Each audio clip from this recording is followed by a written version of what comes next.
กราบสบายดีพ่อแม่พี่น้องสุขุมสุขนสมองสบอดนะจ้ายินดีต้อนรับเข้าสู่ซอกนัตตี้ซาวลาวเด้อพี่น้องตอนนี้เรามางานบุญเนาะพี่น้องอยู่บ้านไผ่นาเตยพี่น้องเมืองจำพรแข่งสวรรณเขตเนาะ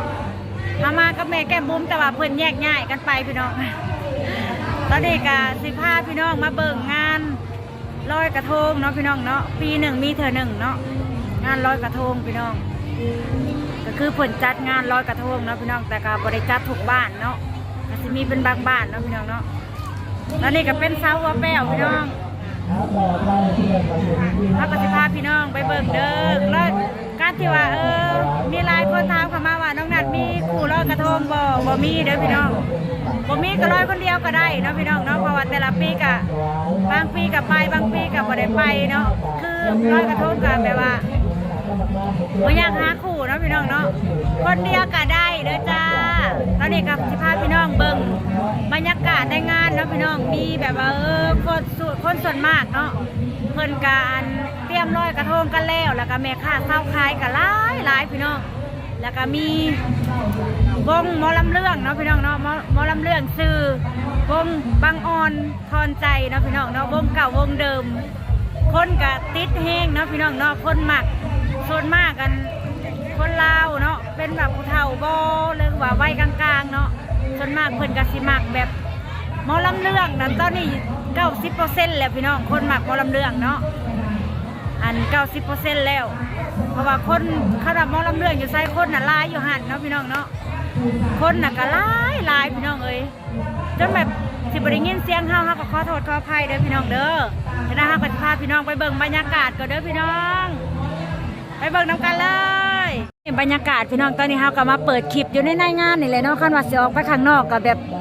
มืดแห้งพี่น้องก็เลยอยู่ในงานเนาะแล้วก็สิเบิ่งให้เบิ่งแบบบรรยากาศเนาะพี่น้องเนาะ บอกก็จนบ่ถึกใช่เบิ่งบรรยากาศเนาะอันนี้คืองานบุญลอยกระทงเด้อพี่น้องเด้อมาไกลพอสมควรเนาะมื้อนี้เนาะมาฮอดพี่บ้านไผ่เนาะพี่น้องเมืองจำพรเนาะคนละเมืองกับบ้านเฮาเลยเนาะพี่น้องเนาะมาไกลพอสมควรเลยตอนนี้หลายๆคนก็หับพรเนาะพี่น้องเนาะ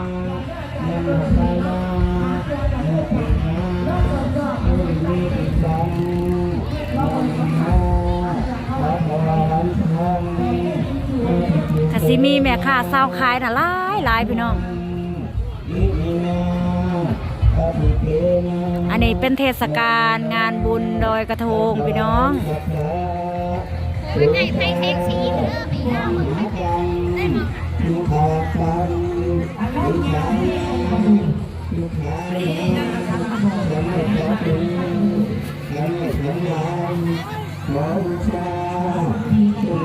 ให้เบิ่งแม่ค้าเศร้าขายหาจากสิมาเบิ่งว่า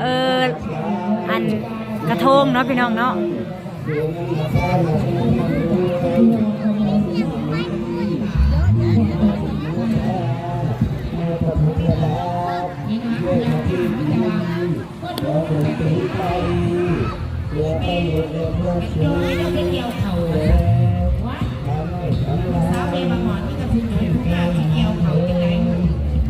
แขกคนก็หลายพี่น้องเอ้ย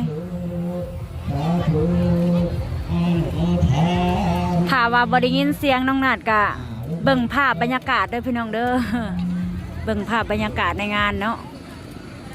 ก็เป็นงานใหญ่พอสมควรอันนี้เพิ่นเอิ้นว่าวัดป่าบ้านไผ่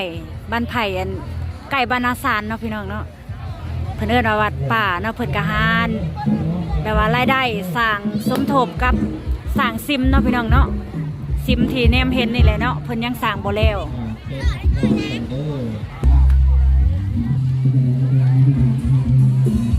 พาพี่น้องไปหน้าห้านเวทีก่อนตอนนี้ก็เพิ่นยังบ่ขึ้นบ่หรือจังใดเนาะ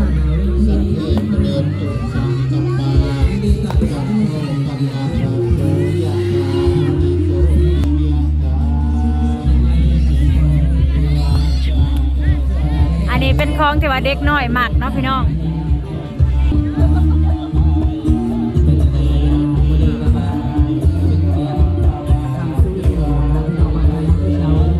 ให้เบิ่งบรรยากาศในงานเลย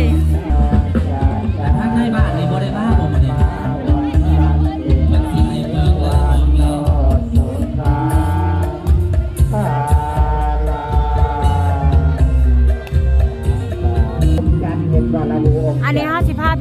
เบิ่ง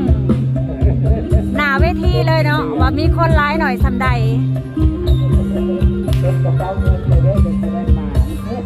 กะสิมืดๆเนี่ยจักหน่อยก็ขอโทษขออภัยหลายๆเด้อตอนนี้เพิ่นยังไม่ได้ขึ้นหน้าเวทีเนาะพี่น้องก็คือคนมาเบิ่งกันนั่งซ้อนร้อนอยู่พี่น้องเอ้ย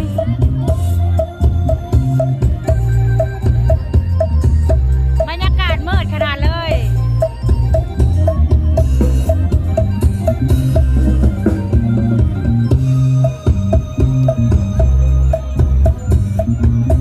ตอนนี้เพิ่นกำลังแต่งตัวเนาะพี่น้องเนาะกำลังเตรียมตัวขึ้นเวทีเนาะก็คือสิลอยกระทงก่อนเนาะพี่น้องไปเบิ่งกระทงนำกันไปเลยที่หลักเขาที่หลักการทำงานทำเลยไปได้บ่ลอยทางนี้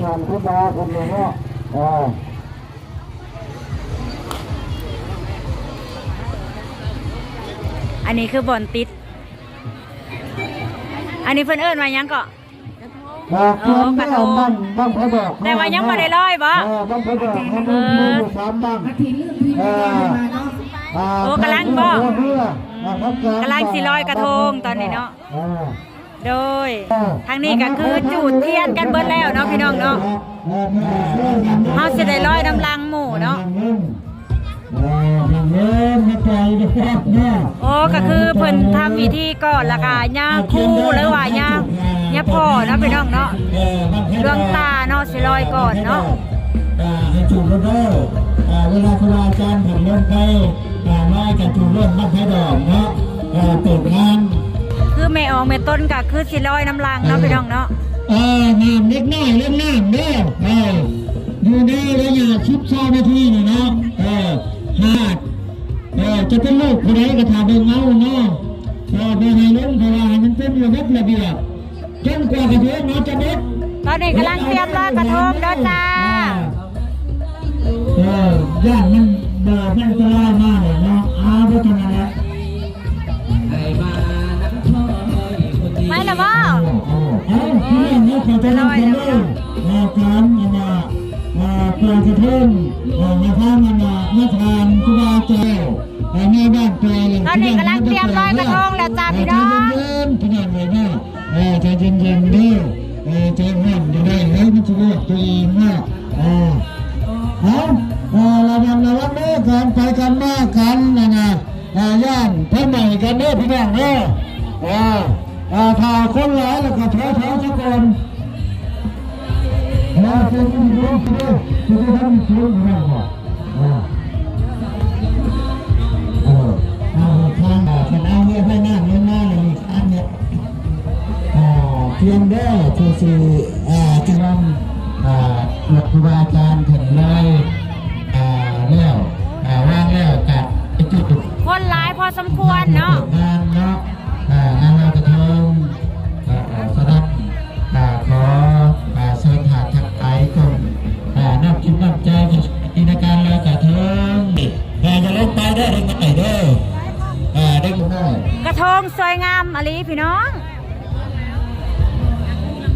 อันนี้เป็นเทศกาลลอยกระทงเด้อจ้า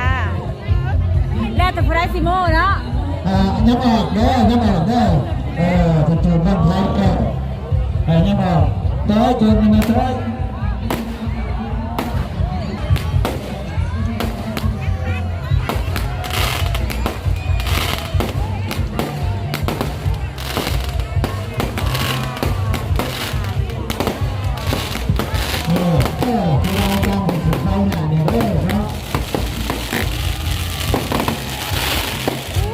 สวยงามอ่ะดิไปมาทัน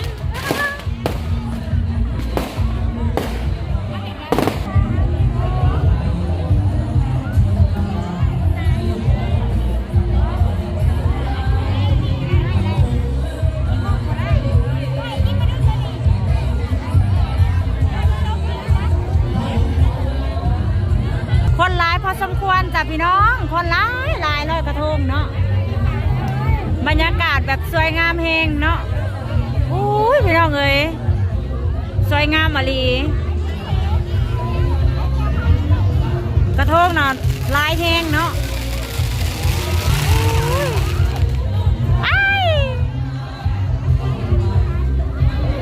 ม่วนซื่นไปทำการเด้อจ้าเด้อ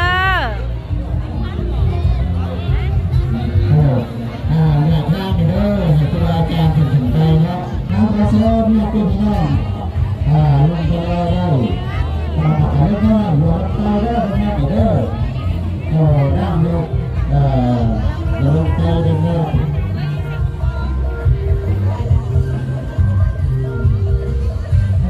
ฮัลโหลขอเชิญเสียงน้ำมันก้อนมาติดน้องได้ครับ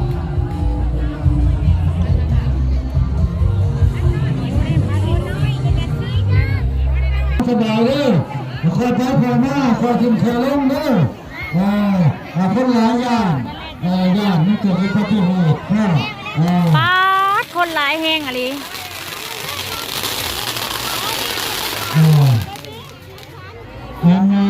เดินเด้อทางลงเด้อทางลงมีจักรยานอยู่เนาะพี่น้องน้องน้องการกาเทินเด้อจักรยานเอากระเทินเนาะตามพี่น้องเอาเนาะพี่น้องที่นี่ที่ท่านเนี่ยตัวเจ้าเจ้าข้าลูกพี่น้องเนาะไม่พอจะเอาแล้วตัวเจ้าที่ท่านเนี่ยให้จักรยานให้ได้ฟังเนาะให้ได้ฟังเราเจ็บเพิ่มทำเนาะให้ได้ฟังพนักงานให้ได้ฟังเพิ่มทำงานคุณเลยเนาะเราขอเพลงพระจุกใจเนี่ยเรื่องขอเพลงพระจุกใจเรื่องเป็นพนักงานเรื่องเป็นพนักงานสุดท้ายเนาะเป็นพนักงานว่าทำไรพนักงานเนาะช่วยกันเพื่อนช่วยกันนะช่วยกันเลยอุปการทำช่วยนะไม่ได้เล่นราคาถูกเงินนะอาศัยจะเป็นคนการละกันนะคนเรื่องเรื่องจา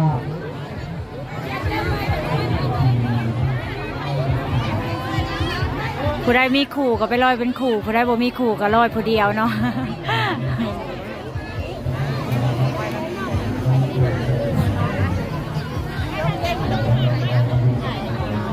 แต่เนี่ยอาจจะเสียงน้ำเจอเนาะ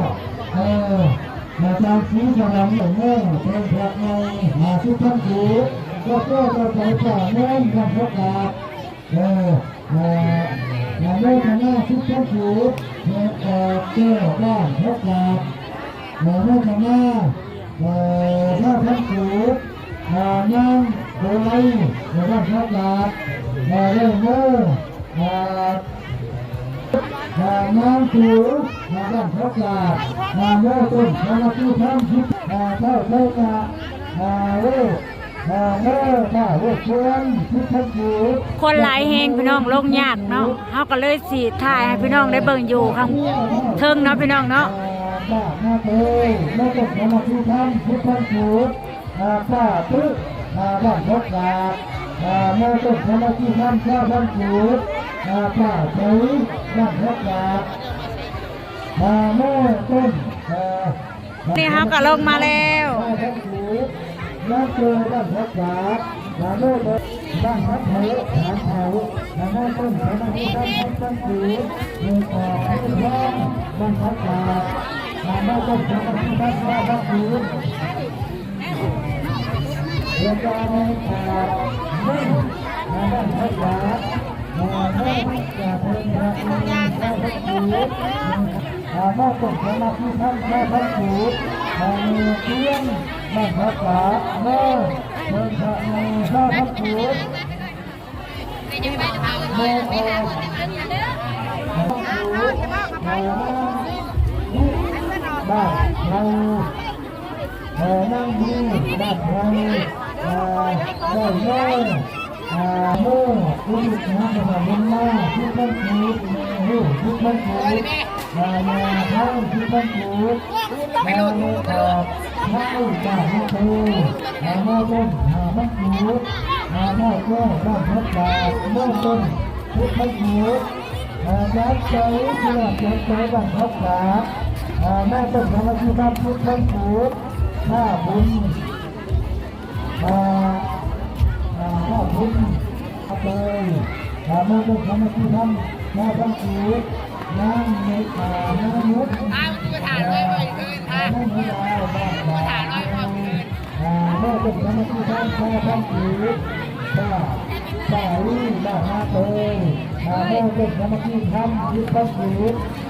คนกำลังหลั่งไหลมาพี่น้องมาเบิ่งหมอลำเรื่องเนาะแล้วก็มาลอยกระทง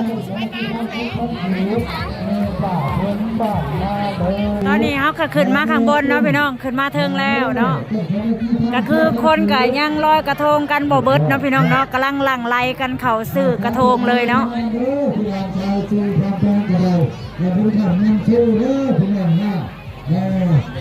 เขาประชุมเกี่ยวกับทุกพื้นจะเริ่มทุกการทุกใจแล้วจะให้ทีมนี้ในการเพราะว่าทุกข้าลูกค้าเลย